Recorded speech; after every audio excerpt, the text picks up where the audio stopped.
I can't be the only one that's had this observation. How many of you out there have a friend or a family member or a coworker that's just always complaining, always upset, always angry? It's just like, damn, are you ever happy?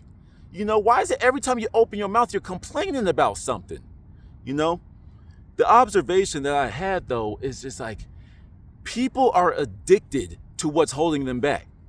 The person will always waste your time complaining about something. Then this is that, and that's this, and then these people are stupid, and then this and that. Always complaining. Always mad. When are you gonna talk to me about solutions? When are you gonna you blow my phone up with all the things that you're changing in your life to make yourself better, to make yourself have a more positive mindset? When are we gonna talk about that? Now, don't get me wrong, it's a good family member, it's a good friend, whatever. Yeah, sometimes you gotta sit back because people gotta get some stuff off their chest. Perfectly fine. Every once in a while, we all gotta do it, But when it's constant, it's recalcitrant, you really gotta be like, all right, hold up. What's going on with you, right? Because you can't be this angry at everything. There's something going on with you. Let me start off with an example, and we'll try to bring it back together. I can see myself losing my train of thought with this one, but we're gonna roll with it. Let's address the potheads out there, for example, right? No, I need my herb, bro. No, I can't even get started with my day until I spark up, bro. Nah, man, I can't function without my weed. So let me get this straight. So you made a non-addictive substance addictive because you refuse to solve the problems that you're using the weed for. Well, it helps with my anxiety, and so that's why I smoke, because it helps me with my anxiety. So like a true spoken addict, you just want to keep on making excuses for the thing that's holding you back. So instead of addressing your anxiety, you're just going to keep on putting a Band-Aid over it. So you just got shot in the neck in like what's his name? That Quentin Tarantino movie with with a Quentin Tarantino with the blood squirting out of your neck, and you're going to put a Band-Aid on it. You see, does that help your problem? You know what I'm saying? Are you going to see tomorrow if you put a Band-Aid on an open wound like that? You have to get to the root of your issue. Keep on medicating yourself. I'm self-medicated. That's the other thing that potheads love to say. I'm self-medicated. Self-medicated? You keep on treating the same thing over and over, which means your original ailment has not been cured. When are you going to get to the cure? You see, and they'll make any excuse to make sure that they never have to put their weed down. Even though the weed makes you lazy, even though it makes you late to work, even though you come in, you've gotten fired from your last 3 jobs because you couldn't put the weed down. Doesn't it seem like the weed is kind of not helping your situation? How about we address our self-image? Speaking of which, let's move on to the next. I know I pissed off a couple weed smokers. It's okay. I smoke too, just not chronically like y'all. Anyway, let's go ahead and discuss something else that attributes everybody to a certain point in their life. Some people are addicted to negative thinking. Like our first example. See, I brought it back full circle.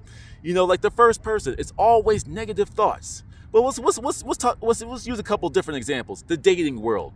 Some of you young men out there are comparing yourselves to the ultra successful, whether they're faking it or they actually are, of social media, right? Oh man, I don't have the Lamborghini, man. I don't have the big house, man. I don't have the 18 different streams of income, man. Why would a girl like me? I'm fat, I'm not the most muscular guy. I'm not the smartest guy. I don't have this go. Damn. If you got all that going in your head, when are you going to have time for the good things? In all of your life, you're wondering why a girl don't like you, but yet you just gave me 37 reasons. And what did you do to fix it? Well, because I'm never going to make it anyway. If I start working out now, I know that I'm going to give up. Look again what negative thinking is doing. And if I come to you and tell you, switch that, bro, it's not that easy, bro. Easier said than done. So basically, you're just dooming yourself to be negative for the rest of your life and keep on sitting in this pool of self-pity. And when someone tries to help, man, no, you good, bro. Come on, I'll work out with you. No, I'll be your accountability coach. I'm going to help you out. Come on, let's do this. Nah, bro, see, I can't. Nah, I'm just going to give up on you anyway, man. You're just going to be disappointed in me like you're disappointed in your goddamn self. Look, listen, guys. And ladies, if the shoe fits, it's just I understand that it's very easy to stay on step 1 on the path to rediscovery of reinvention. Identify the problem. But some of y'all stay there. This is the problem, and this is why this, and this is why this, and this is why I can't have a stable relationship because my relationship with my father. So how about you deal with it? You know what I'm saying? Oh man, I'm never gonna get the promotion. I'm not smart enough. I don't have all the certifications that all these other people have. I don't have. Then go get them. You gonna keep on sitting here saying you don't, you can't, you ain't gonna, then you wonder why your life ain't moving forward. Whether it's weed, whether it's negative thinking, whether it's social media, addiction is addiction. You do the same things over and over. You validate the reason why you don't need to change the addiction. Oh, you drink a lot. Well, yeah, because I'm stressed. I work 15-hour days, and if I'm gonna drink, I'm gonna drink. So you're going to come back home and be negative, and you're going to come back home and destroy your body because you're stressed. My dude, go watch a movie. Go for a walk. Read a book. Drink some tea. Me not even thinking about this, I gave you 5 different things you could do other than poison your body. You know what I'm saying? Now, I get it. Fall back a little bit and have a little bit of humbleness. Some addiction is strong. Meth. The chronic alcoholics, stuff like that. All right, yeah, you're going to need a little bit of assistance. You're going to need to get you a blue chip after a couple months of sobriety and stuff like that. I feel for you, you know what I'm saying? But you still, what I'm saying still applies, It's like, stop making excuses to keep going back to your vice. Well, I have a lot of sex. Yeah, you have a lot. Yeah, I'm a freak. I'm nasty with it. No, you're seeking validation. You're trying to literally, for ladies out there, you're literally trying to fill a void. It's like some men and women alike have been taught that sex is like the barometer for success. I'm gonna get rich and then all these girls are gonna be on my dick. So you got a whole bunch of girls that want you for your money. Cause I got all this money now, the girls gonna like me. And then they're gonna quickly realize that you have no personality and your money talks for you. You know what I'm saying? Yeah, that's right, my money talks. If you wanna live that life, go for it. You have no internal substance and all of your validation is external. If that's the life you wanna live, my boy, go for it, Stop making excuses for your vices.